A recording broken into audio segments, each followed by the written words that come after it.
Maana alituambia katika Joel B. Yes. Eti watu wangu watakaporudi pamoja, Amen. waweze kusanyika pamoja na kutubu. Yes. Na kurudi katika njia zangu, nami nitakuwa na wakati wa urejesho. Amen. Bwana asifiwe. Amen. Na huu ndio wakati ambao tuko nao. Hatuna muda wa kupoteza. Wewe ukipoteza muda kidogo, sisi tukikuacha usiseme hatukuwa pamoja na wewe. Amen. Maana mwanzo nilisema tangu tulipoanza. Yes.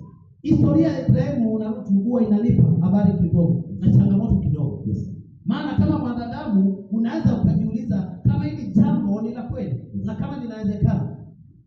Maana maandiko yanasema pale eti pale tu Ibrahimu alipoachana na Lutu ndipo Bwana atashuka. Amen. Unaweza ukajiuliza swali. Yes. Je, penye unatembea na Pastor Edwin, kumbe inaweza kuwa ndipo Mungu aweze akashuka? Ni lazima kuna saa utakubali mwachane, aende na wewe uende, Mungu ashuke.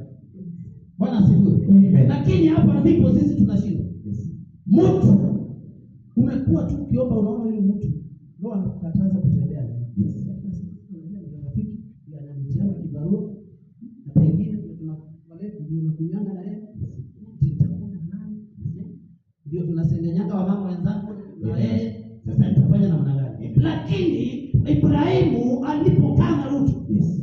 Mungu alimzungumzia kabla hajatoka. Amen. Lakini alipotoka na akatoka na Lutu, Mungu alinyamaza. Amen. Bwana asifiwe. Amen. Kwa hivyo kuna wakati Mungu alikuita akakwambia, Pastor Ben, it's your time. I come for you. Wakati ninakuja kwako. Lakini alipokuita na ukita Pastor Edwin, utakuwa rafiki yangu tutembeane pamoja. Pale Mungu akanyamaza. Amen.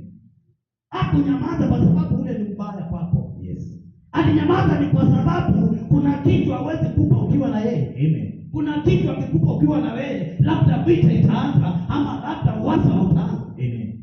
Bwana asifiwe. Amen. Lakini sisi kama wanadamu mchungaji anakuambia hizo ndio anakuambia mambo gani? Naona Nabii Joyce mienendo yake na wewe. Amen. Kuna mahali ya kweli vizuri. Yes. Anatoa akisema nilijua tupata jua, naona Nabii Joyce ananisaidiana, ataniambia tu hivi.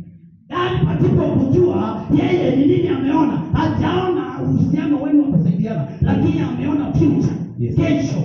Amen. Unajua sisi tunaangalia leo. Na tukikula leo basi umeshika umelala. Amen. Utakuchukua. Maana maandiko yanatuambia, tulisoma Isaya. Eti kitu kinapotoka usikumbuke yale ya jana. Usikumbuke wala kuyatafakari. Amen. Lakini wewe ulikosana na mtu Pastor Ben. Pastor Ben wanamfuatilia na simu. Hata ashamroga Pastor Ben anachukua simu nyingine. Amen. Anampigia kwa namba nyingine. Ni mimi yule rafiki yako Pastor Ben. Yes. Nitaona shida huko kufanya na kichwa yake. Amen. Kuna muda Mungu anataka kutenga mtu na wewe ili akuinue. Kuna muda Mungu ataondoa mtu uliyeona wa thamani kwako, kumbe hakuwa wa thamani, anaondoa ili kilicho chako kiingie. Amen. Lakini naona ng'ang'ania, jamani unamfuata mpaka pale. Kwani nilikukosea? Sio, achana na yeye aende. Uone kile Mungu alichofanya. Amen. Kuna muda ni lazima turuhusu watu tuliowapenda tutengane na wao, watu wache na sisi tuwaache. Amen. Amen. Yes, kuna saa hao tunaona tunawapenda. Yes. Hatuwezi tukaona Mungu Amen. macho wakiwa. Amen. Bwana asifiwe. Amen. Ibrahimu kabla kukutana na mtu alikuwa ameambiwa na Mungu. Yes. Nataka uache familia yenu. Amen. Toka enda, maana huko ndipo nitakuelekeza. Yes.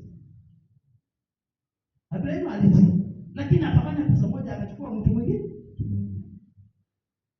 Pale Mungu alinyamaza. Yes. Na akamwacha kwa. Amen. Lakini pale